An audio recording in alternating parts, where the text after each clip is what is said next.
Hello guys, welcome back to Sornix lab. तो हमारा ये जावा प्लेसमेंट सीरीज़ का सेकंड पार्ट है। तो चलो फिर हम सीधा शुरू करते हैं हमारे इस वीडियो को। तो यहाँ पे मैं और 5 क्वेश्चंस लेकर आया हूँ जावा कोर जावा के। तो चलो फिर सीधा शुरू करते हैं हमारे क्वेश्चंस को।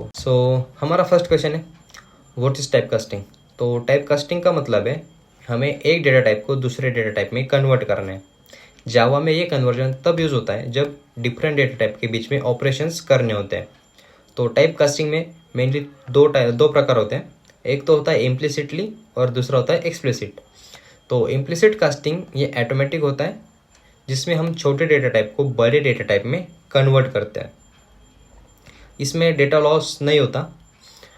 और जैसे सपोज यहाँ पे मैंने किया है, इंटीजर को मैं डबल में कन्वर्ट कर रहा हूँ, तो ये इम्प्लिसिट कास्टिंग होगा। हमें यहाँ पे कुछ ज़्यादा मेंशन करने की ज़रूरत नहीं है। तो हमारा सेकेंड टाइप है एक्सप्लिसिट कास्टिंग, जो मैनुअल होता है, जहाँ प्रोग्रामर को खुद टाइप स्पेसिफाई करना पड़ता है। जैसे मैंने यहाँ पे किया है इंट वाला, तो ये हमें खुद स्पेसिफाई करना पड़ता है प्रोग्रामर को कि हमें ये कौन सा टाइप में से कौन से डेटा टाइप में से हम कन्वर्ट कर रहे हैं। एक्सप्लिसिट कास्टिंग में डेटा लॉस होने की भी संभावना होती है। मेनली नंबरिंग डेटा टाइप के बीच में यूज़ किया जाता है। टाइप कास्टिंग प्रोग्राम में फ्लेक्सिबिलिटी और कंपैटिबिलिटी बढ़ाने के लिए ज़रूर यूज़ होता है। हमारा नेक्स्ट है, what is variable and its types. Variable एक कंटेनर होता है जो डेटा टाइप को स्टोर करने के लिए यूज़ होता है। जावा में हर वेरिएबल को डिक्लेयर करते समय उसका डेटा टाइप बताना जरूर होता है। वेरिएबल का नाम आइडेंटिफायर कहता है और यह मेमोरी लोकेशन को रिप्रेजेंट करता है। जावा में वेरिएबल्स के 3 मुख्य प्रकार होते हैं। एक है local, second instance and third है स्टैटिक। लोकल वेरिएबल में मेथड या ब्लॉक के अंदर डिक्लेयर होते हैं, जो यहाँ पे मैंने दिखा है। इस शो मेथड के अंदर हमने एक इंटीजर वैल्यू डिफाइन किया, जो है वो लोकल है। उसके बाद इंस्टेंस वेरिएबल ऑब्जेक्ट के साथ जुड़ा होता है और क्लास के अंदर डिक्लेयर होता है, जो यहाँ पे क्लास के अंदर डिक्लेयर हुआ है। हमारा सेकंड क्वेश्चन है, what is variable and its types. Variable एक कंटेनर होता है जो डेटा टाइप को स्टोर करने के लिए यूज़ किया जाता है। जावा में हर वेरिएबल को डिक्लेयर करते समय उसका डेटा टाइप मेंशन करना जरूर होता है। वेरिएबल का नाम आइडेंटिफायर कहलाता है और यह मेमोरी लोकेशन को रिप्रेजेंट करता है। जावा में वेरिएबल्स के 3 टाइप होते हैं। एक है local, instance and static. Local variable method या ब्लॉक के अंदर डिक्लेयर होता है। इंस्टेंस वेरिएबल ऑब्जेक्ट के साथ जुड़ा होता है और क्लास के अंदर डिक्लेयर होता है। स्टैटिक वेरिएबल क्लास लेवल पे डिक्लेयर होते हैं और सभी ऑब्जेक्ट के लिए कॉमन होता है। वेरिएबल का स्कोप और लाइफ टाइम उसके टाइप पर डिपेंड करता है। वेरिएबल प्रोग्राम में डेटा हैंडलिंग और मैनिपुलेशन के लिए ज़रूर यूज़ होता है। सही वेरिएबल डिक्लेरेशन प्रोग्राम की रीडेबिलिटी और परफॉर्मेंस को इम्प्रूव करता है।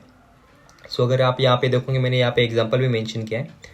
ये इंस्टेंस वेरिएबल है जो प्रोग्राम के अंदर है, क्लास के अंदर है। ये स्टैटिक वेरिएबल है, ये बिलोंग टू क्लास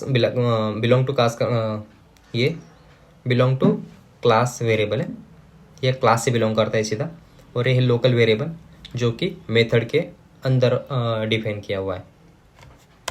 हमारा थर्ड क्वेश्चन है, what is operator in Java. Operators Java में स्पेशल सिंबल होते हैं जो ऑपरेशंस परफॉर्म करने के लिए यूज़ होते हैं। ये वेरिएबल्स को वैल्यू पर काम करते हैं।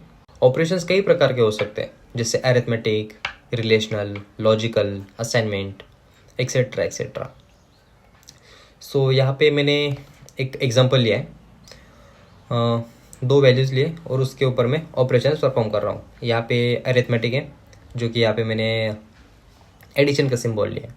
सेकेंड रिलेशनल है, जहाँ पे मैं देख रहा हूँ, कंपेयर कर रहा हूँ कौन सी बड़ी है कौन सी छोटी है। और ये लॉजिकल है, जहाँ पे मैं 2 कंडीशंस एक साथ देख रहा हूँ, ये दोनों सही है या गलत है। ये होता है ऑपरेटर्स। इसमें बहुत सारे टाइप्स होते हैं, तो ये सारे तो मैं यहाँ पे मेंशन नहीं कर सकता हूँ, तो वो आप खुद सर्च करके पढ़ लेना, ठीक है। तो फिर नेक्स्ट क्वेश्चन है, what is default value of variables. So default value वो वैल्यू होती है जो वेरिएबल्स को ऑटोमेटिक मिलती है जब उसे इनिशियलाइज नहीं किया जाता। ये केवल इंस्टेंस और स्टैटिक वेरिएबल पर ही लागू होती है। लोकल वेरिएबल के लिए डिफ़ॉल्ट वैल्यू नहीं होती। लोकल वेरिएबल को यूज़ करने से पहले इनिशियलाइज करना ज़रूर होता है। प्रिमिटिव डेटा टाइप के लिए अलग अलग डिफ़ॉल्ट वैल्यूज़ होते हैं।